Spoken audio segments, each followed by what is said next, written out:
Good evening and welcome to this video in which I'm going to read to you some random selections from this book, 1000 Places to See Before You Die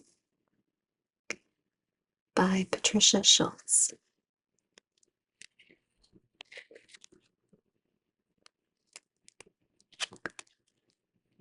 So let's start in Cyprus.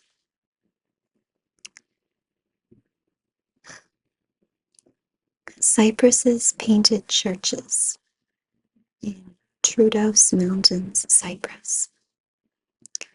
Cyprus is a land divided historically between Greece and Turkey, and these days also between crowded beach resorts and quieter, off-the-beaten-path places in its interior.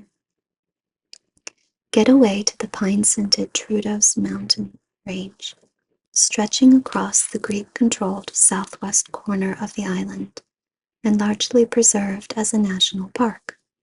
Above seaside Limossos and on the eastern flank of 6,500-foot Mount Olympus, you'll also find 10 magnificent medieval churches and monasteries, whose modest exteriors stand in contrast to their rich interiors, embellished with some of the finest Byzantine frescoes and icons in the Mediterranean. At the ornate 11th century Kikos Monastery, even the cloisters are richly frescoed, and a golden icon of the Virgin ascribed to St. Luke is said to work miracles. Agios Nikolaos tis Stegis, St. Nicholas of the Roof, is covered entirely in wall paintings. The monks who lived here were not only gifted artists, but also master vintners, following a 5,500-year-old winemaking tradition in Cyprus. Stop at Chrysorogiatissa Monastery for a visit to the region's oldest winemaking site. The dark amber-colored Commandaria, a sweet wine that was a favorite elixir of medieval crusaders, is thought to be the world's oldest appellation and is made from centuries-old vines in the Troodos foothills. For something with a little more kick, stop in any village bar for a glass of Zivonia, a centuries-old Cypriot beverage produced from the residue of grapes. With a 45% and up alcohol content, it is also used to treat wounds and sore throats. It is only fitting that Cyprus is so well entrenched in the sensual arts, being the birthplace of Aphrodite, goddess of love and beauty and protectress of the island. She allegedly arose from sea foam at Paphos on the southwestern coast, where the massive rock of Aphrodite marks the spot and where a temple was built in her honor. Among the many antiquities in and around Paphos connected with the goddess and her cult is a wealth of colorful mosaics, including a rich cycle from the villa of a Roman nobleman depicting the wine god Dionysus.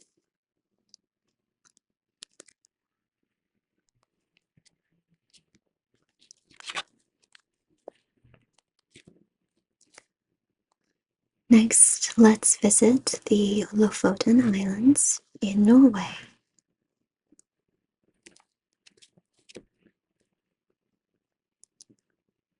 Norway's natural landscape is astonishingly beautiful, so it says a lot when the Lofoten Islands are regularly cited as one of the country's standout attractions.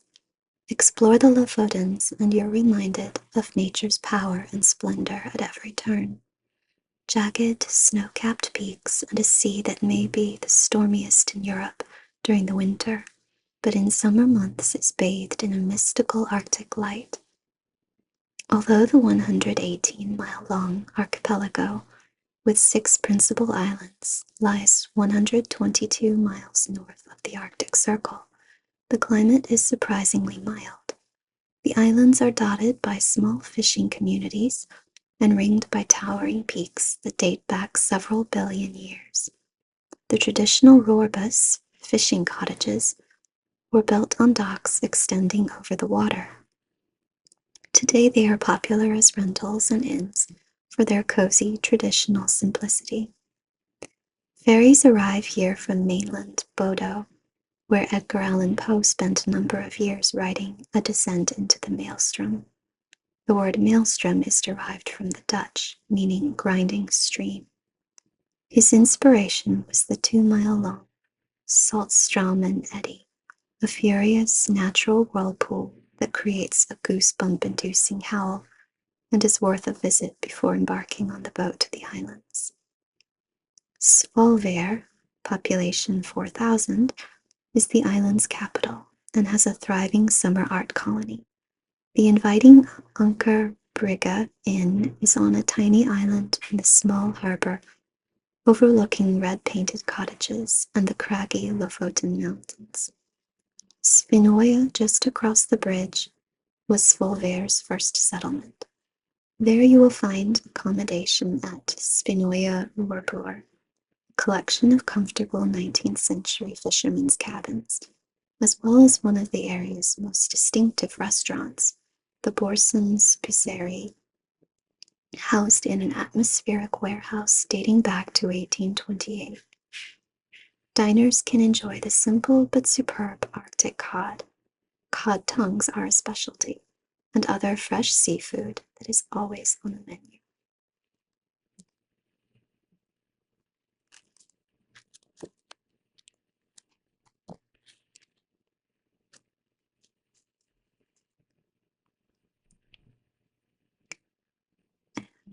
Next, we have Samarkand in Uzbekistan.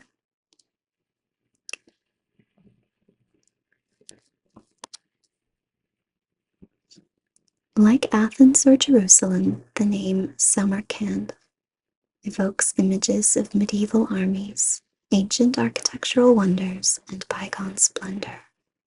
It was a romantic destination even for the Greeks.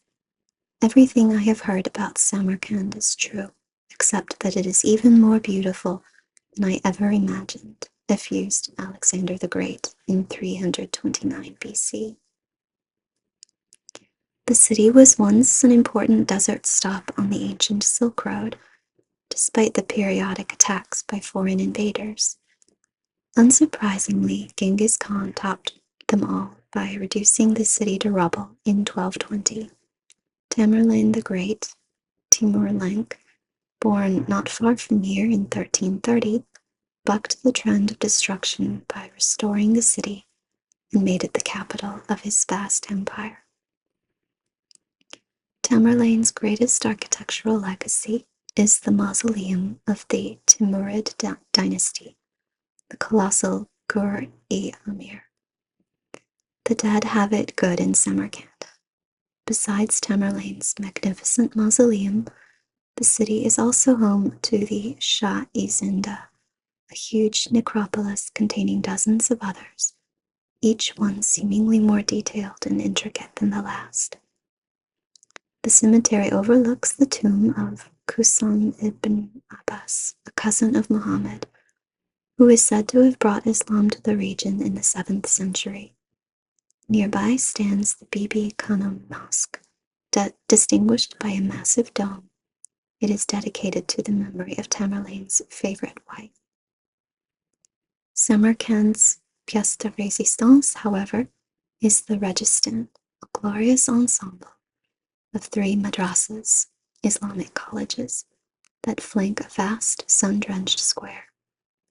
Every inch of these buildings is covered with mosaics and highly stylized arabesque designs, which, along with their turquoise domes, soaring minarets, and timeless sense of grandeur, have awed visitors for centuries. For a small fee, the guards allow visitors to climb the twisting staircases to the top of the minaret, affording wonderful views of the Registan and square below and the adjacent bazaar. Here life and trade continue much as they did in the heyday of the Silk Road, when spices such as peppercorns and saffron were more valuable than gold.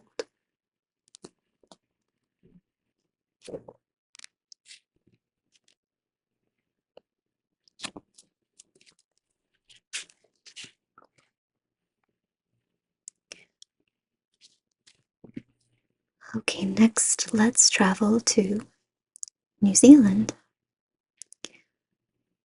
The Bay of Islands, North Island, New Zealand.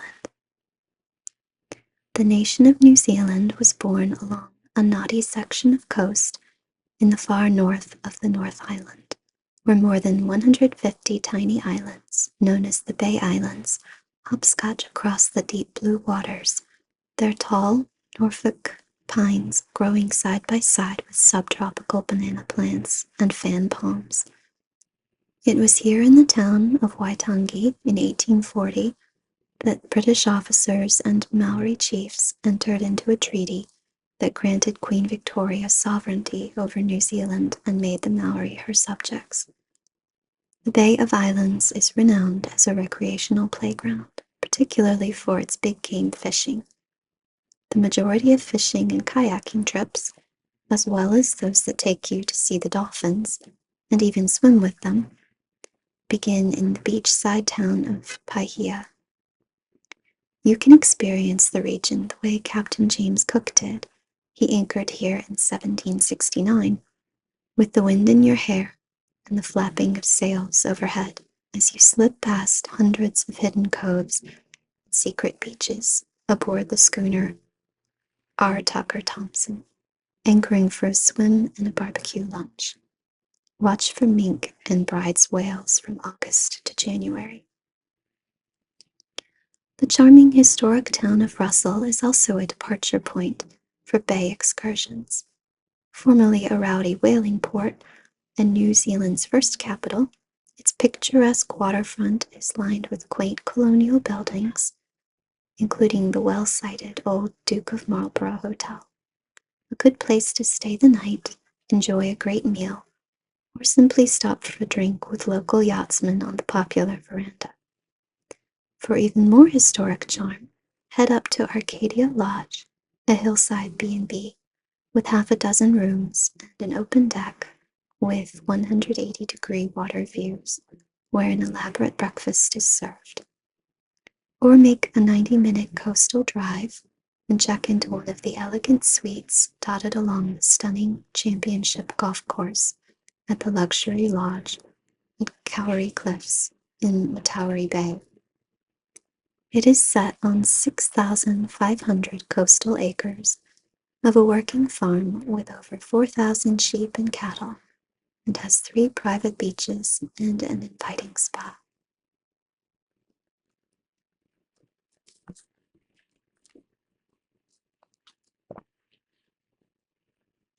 Okay, now we are in the USA, in Massachusetts.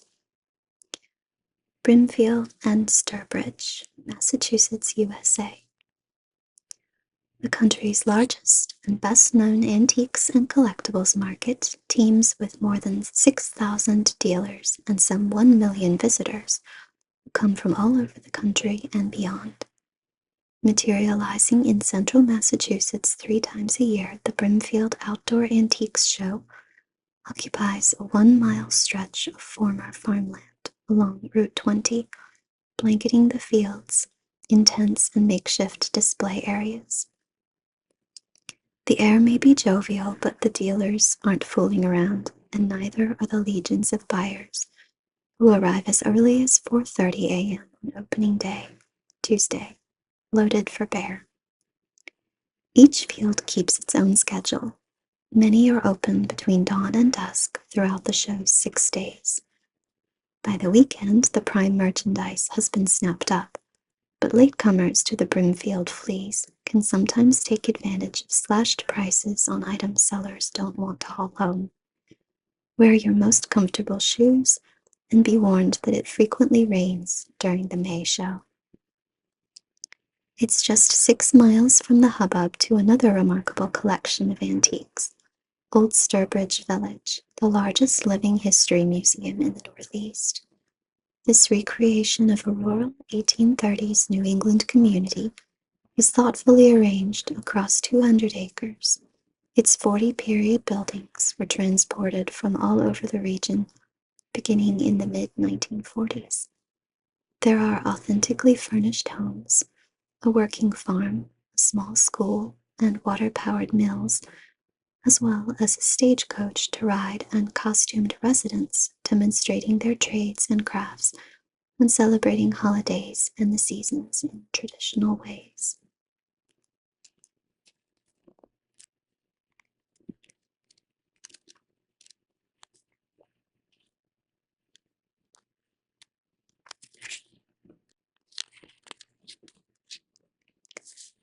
And this is about Mexico City. That's too long, I think.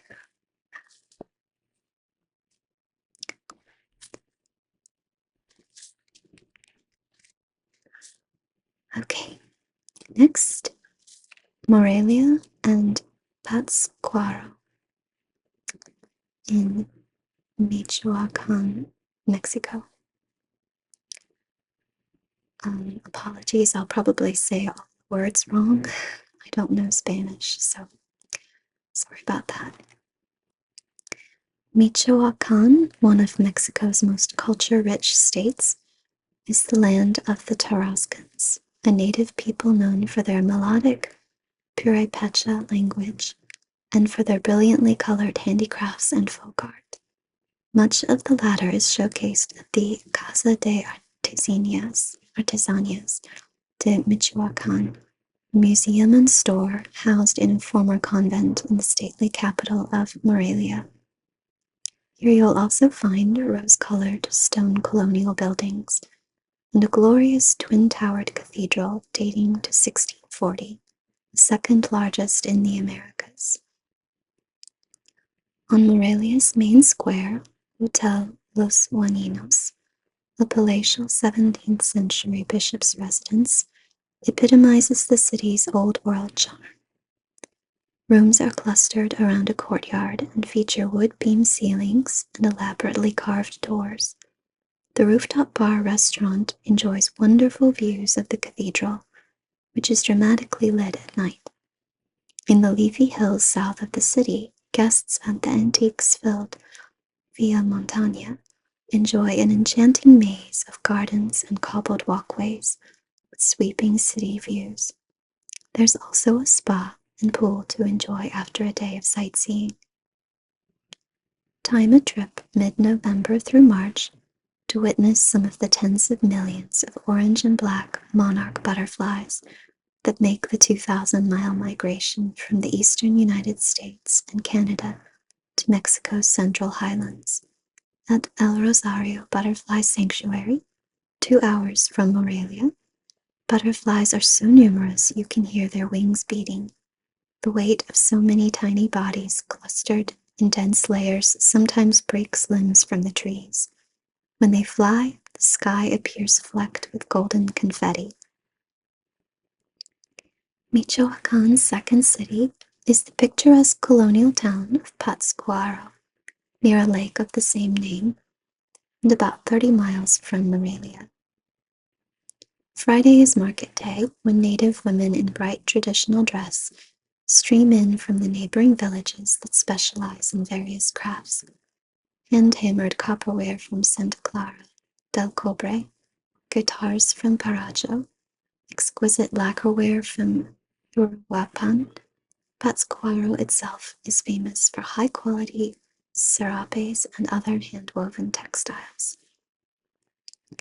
No visit is complete without a boat ride to Isla Yanitzio in the middle of the long lake. It is especially fascinating during Dia de los Muertos, Day of the Dead, November 1 and 2, when Mexicans celebrate life while remembering those who have died. The festivities here are some of the most famous and well attended in the country.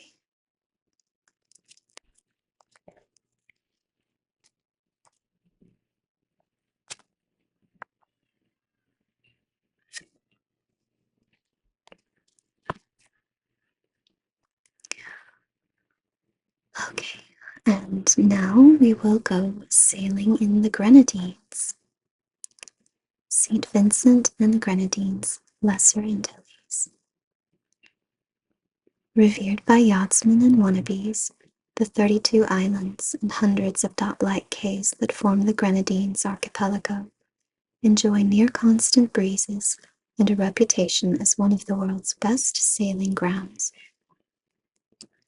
Strung like a necklace of gems across 40 miles of pristine waters between St. Vincent and Grenada, they're blessed with powdery white sand beaches and gorgeous coral reefs. Many islands are uninhabited and accessible only by boat. Some, such as privately owned Meroe, have tiny populations, mostly descended from African slaves, while others, like the larger Bikia, are quietly awakening to tourism with a small-town ambiance that has drawn a thriving expat community.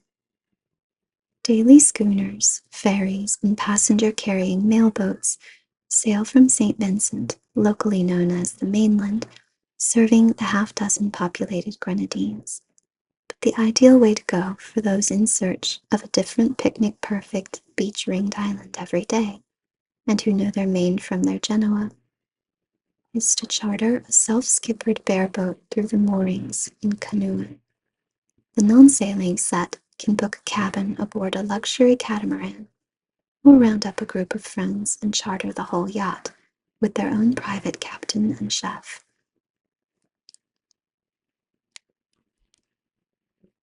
Luxurious 2 to 6 bedroom villas, all with pools, spread over 300 acres of canoeing resort at Karanage Bay. One of the Caribbean's most elite retreats, its major draws include lovely beaches, challenging golf at the Jim Fazio designed 18-hole course, and a spa with treatment rooms literally over the sea. The more casual Tamarind Beach Hotel, with 40 beachfront hideaways, is the only other place to stay on this unspoiled island.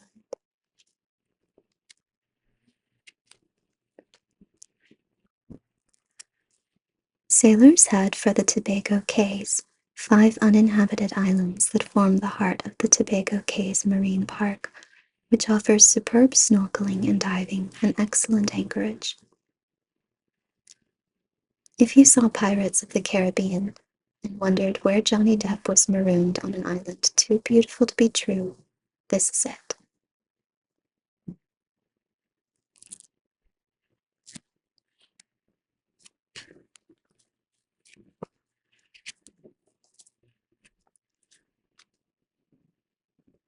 I think that's a good place to stop. Hopefully you enjoyed hearing about these places around the world. This book is a great one if you enjoy traveling or thinking about traveling. It's definitely inspiring, the variety of interesting places around the world covered in this book. So that's all for now. Thank you so much for watching, and have a good night.